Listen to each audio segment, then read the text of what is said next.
My name is John Colapinto. I'm a staff writer at the New Yorker magazine.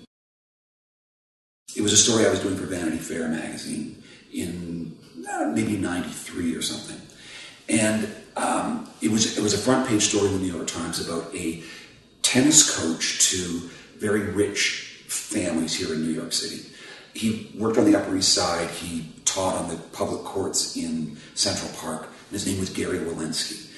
Gary had been doing this for about 20 years as a tennis teacher, but he ended up on the front of the New York Times because he had gone crazy and had decided that he would kidnap one of his female tennis students, 16-year-old, to a torture cabin that he had outfitted in the Adirondacks. Now, my brief from Vanity Fair was to tell as much of this guy's life story as possible. How had he gone crazy? How had he become tennis teacher to the stars?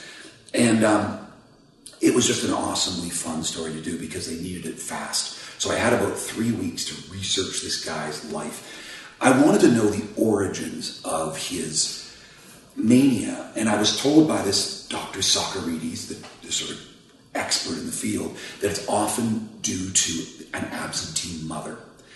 And like lo and behold, it was goosebump time. His mother had left him at a very, very early stage of his life. She had met another man and had left the father.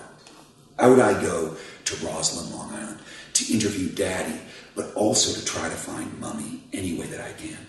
I get there. The nice housekeeper says, well, I'll leave you guys alone. I've got some shopping to do. She leaves. I'm sitting there talking to Gary's dad, who's kind of a heartbreaking old Jewish guy, and he's so sad that his beloved son, only child, has blown his head off after being scandalized on the front page of the New York Times.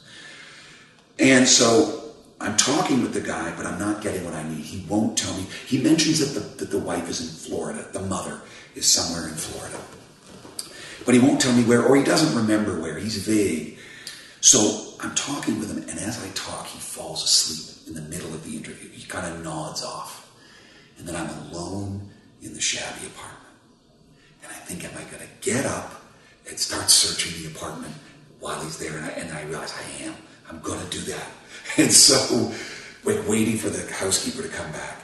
So I get up, and I think that the first place to look is telephones, because he told me he's been in contact with her lately, and they're haggling over Gary's estate. Gary made a lot of money teaching tennis to the rich, and Gary has left money to the dad, but the mom wants some of it too. So they've been talking and fighting.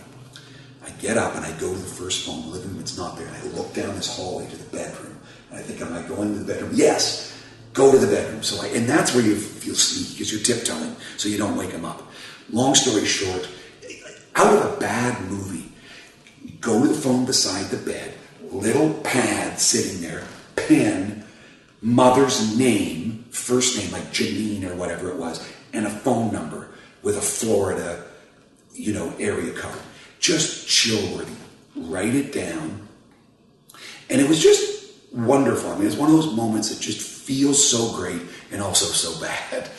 So I go and I sort of wake him up and I thank him, and then the housekeeper comes, and then I get out of there with this prize. I go home, I phone the number, and the mother is a mean-sounding woman. She is unmoved by Gary's death. She knows all about it. But the line that I ended the story on was when she said to me, Gary Walensky? Why would anybody want to write a story about Gary Walensky? And she said it just like, Phil, why would anybody want to write a story about Gary Walensky?